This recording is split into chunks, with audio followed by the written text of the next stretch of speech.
इस वक्त एक बड़ी खबर आ रही है। कैप्टन लक्ष्मी सहगल का कानपुर मेडिकल सेंटर अस्पताल में निधन हो गया है। आज सुबह उनका निधन हुआ। दिल का दौरा पड़ने के बाद उन्हें अस्पताल में भर्ती कराया गया था। कैप्टन लक्ष्मी सहगल जो कि सुभाष चंद्र बोस की आईएनए में रही हैं और आज़ादी की लड़ाई में काफ़ी सक्रिय रही हैं, उनका कानपुर में निधन हो गया है। हमारे साथ पंकज झा जुड़ गए हैं, उनसे बात करते हैं। पंकज, तबीयत उनकी बिगड़ी थी और अब जानकारी ये है कि कानपुर के अस्पताल में उनका निधन हो गया। जी हाँ, ये बहुत आज जो खबर आई है ये आप सही कह रहे हैं। अस्पताल में वो पिछले एक हफ्ते से भर्ती थी वो, और लक्ष्मी सहगल के बारे में जैसा कि पूरा देश जानता है कि नेताजी सुभाष चंद्र बोस के साथ आज़ादी की लड़ाई में आईएनए में वो कैप्टन रही थी, वर्मा में अरेस्ट हुई थी। और आपको बताऊं कि राज्यसभा में भी वो सदस्य रही हैं। सुभाषनी अली उनकी जो बेटी हैं वो लेफ्ट की नेता हैं। प्रकाश करात भी 3 दिनों पहले यहाँ अस्पताल में कानपुर में उन्हें देखने आए थे।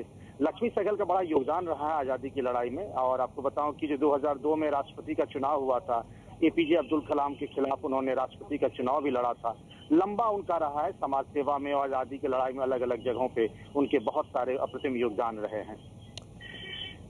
और कैप्टन लक्ष्मी सहगल का पिछले दिनों दिल के दौरा पड़ने के बाद उनकी तबीयत बिगड़ी थी और अस्पताल में उनको कानपुर के अस्पताल में भर्ती कराया गया था और उसके बाद उनकी सेहत में कोई ख़ास सुधार नहीं हुआ था। चिंता बनी हुई थी उनकी सेहत को लेकर और अभी खबर यह है कि कानपुर के अस्पताल में उनका निधन हो गया है। कैप्टन लक्ष्मी सहगल जो कि कमांडर रही हैं सुभाष चंद्र बोस की आईएनए में, रानी झांसी रेजिमेंट की, और 2002 में जब राष्ट्रपति चुनाव हुए थे तो एपीजे अब्दुल कलाम के खिलाफ वो उस चुनावी अखाड़े में उतरी भी थी। पिछले कई दिनों से उनकी सेहत खराब थी और अभी जानकारी ये है कि कानपुर के अस्पताल में उनका निधन हो गया है। हमारे साथ सीपीएम सांसद वासुदेव आचार्य जुड़े हैं, उनसे बात करते हैं। दादा, खबर अभी अभी मिली है कैप्टन लक्ष्मी सहगल अब हमारे बीच नहीं रही। अभी ये दुखद खबर मिली है अभी कि कैप्टन लक्ष्मी सहगल नहीं रहे और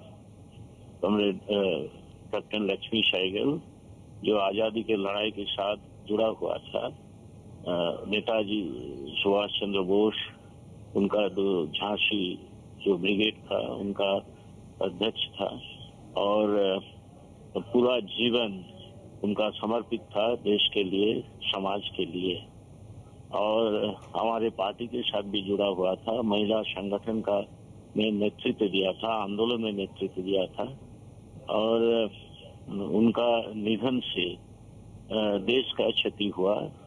हमारा तो पार्टी का क्षति हुआ लेकिन देश का क्षति हुआ। जी, और 2002 में आपकी तरफ से, आपकी पार्टी की तरफ से उन्हें राष्ट्रपति चुनाव के लिए भी खड़ा किया गया था। तब तक मतलब काफी वो सक्रिय रही हैं। हम तो गए थे पिछले साल हम गए थे, जब कानपुर गए थे उस समय बात थी, हम हॉस्पिटल में गए थे। उसी समय से ही उनका बीमार चल रहा था, लेकिन पिछले हफ्ता में फिर दिल का दौरा पड़ने से उसको अस्पताल में भर्ती कराया गया।